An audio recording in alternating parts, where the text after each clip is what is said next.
مساء الخير يا شباب، عاملين ايه؟ يا رب تكونوا بخير. كل عام وانتم طيبين. في تحديث جديد حصل على الابلكيشن خاص بمصاريف الشحن في الاوردر اللي قابل للفتح. في بعض الاوردرات اللي قابله للفتح هلاقي نزل عليها مصاريف شحن. طب ايه اللي بيتم عندنا؟ الموضوع بمنتهى البساطه، انا اول ما بستلم الاوردر من قبل الهاب بلاقي ان مكتوب لي على البوليسه تحت حساب الاوردر في مصاريف شحن.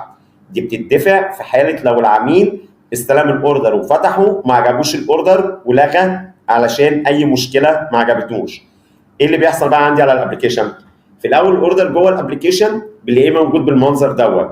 اول ما بفتح الاوردر بلاقي البيانات عاديه خالص، مكتوب لي تحت التحصيل النقدي المفروض الرقم اللي هاخده من العميل، مكتوب تحت ان في مصاريف شحن بتدفع لو العميل رفض استلام الشحنه.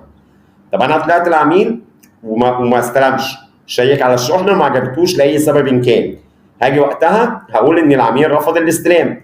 تفتح لي الشاشه بتاعت الاكسبشن اللي اختار فيها انا ما سلمتش ليه. في الامر الطبيعي احنا بنختار الغاء العميل رفض الاستلام. في الجديد اللي حصل ان انا اول ما اختار الغاء العميل رفض الاستلام هتفتح لي شاشه فيها 3 اختيارات. الاختيار الاولاني بيقول لي ان في 75 جنيه مصاريف شحن المفروض العميل يدفعهم. لو العميل هيدفع كاش هختار دفع كاش وادوس تحت على كلمه اختيار. لو هيدفع عن طريق فلاش هختار دفع اونلاين وادوس اختيار. لو العميل رفض هختار العميل رفض وهدوس اختيار. طب لو العميل هيدفع كاش، اول ما هدوس على دفع كاش وادوس اختيار تفتح لي شاشه بتقول لي حصل من العميل 75 جنيه اللي هم مصاريف الشحن بتاعت الاوردر. حصلتها من العميل ودوست اوك، امر طبيعي ال 75 جنيه هتسمى عندي في المحفظه، والمحفظه هتزيد 75 جنيه وهعمل ايداعهم عادي خالص جدا. طيب العميل بقى قال لي لا انا مش هدفع مصاريف شحن. قلنا ما تحطش نفسك في مشكله مع عميل، فساعتها هروح مختار العميل رفض الدفع وهدوس على كلمه اختيار. دايما ما تحطش نفسك مكان عميل ولا مكان بيزنس، دي مشكله العميل مع البيزنس. اختار العميل رفض الدفع وهدوس على كلمه اختيار.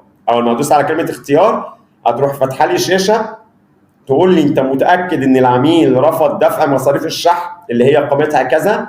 هدوس تاكيد، وقتها المحفظه عندي هتبقى زيرو، ما دخلش عليها فلوس. تمام؟ ده الابديت الجديد اللي حصل، اتمنى ان الناس تشتغل عليه مظبوط، مفيش حد ياخد فلوس ويقول ان هو ما خدهاش، لان بالفعل في رساله بتروح للعميل اول ما انت بتقول ان العميل ما دفعش تروح للعميل مسج تقول له انت رفضت الشحنه وما دفعتش فلوس، صح ولا غلط؟ لو العميل قال انه دفع وقتها هتتحسب اكسترا فيز على طول وهينزل عليها خصم. فبالله عليكم نخلي بالنا. هاكد تاني على 3 حاجات. اول حاجه، دي مش هتظهر في كل الاوردرات اللي قابله للفتح، بعض الاوردرات زي ما البيزنس بيحدد مش احنا. تاني حاجه، ما بنجيبش سيره ان في فلوس بتدفع لو العميل ما استلمش الا في حاله لو بالفعل العميل خد الشحنه وما استلمش، بص عليها وشيك وما عجبتوش، بنبلغه ان في مصاريف شحن قد كده ومبعوتها له في الرساله وموجوده على البوليسه ومبعوته عندك في قلب الابلكيشن. تمام؟ اخر حاجه بالله عليكم ناكد على موضوع المسج اللي بيروح للعميل، مفيش حد ياخد فلوس ويرجع يقول ما خدتش، عشان ما نلاقيش خصومات انتوا متحملينها بسبب اخطاء. كل سنه وانتم طيبين، طولت عليكم، ربنا يكتب لكم الخير ويرزقكم رزق حلال طيب يا رب.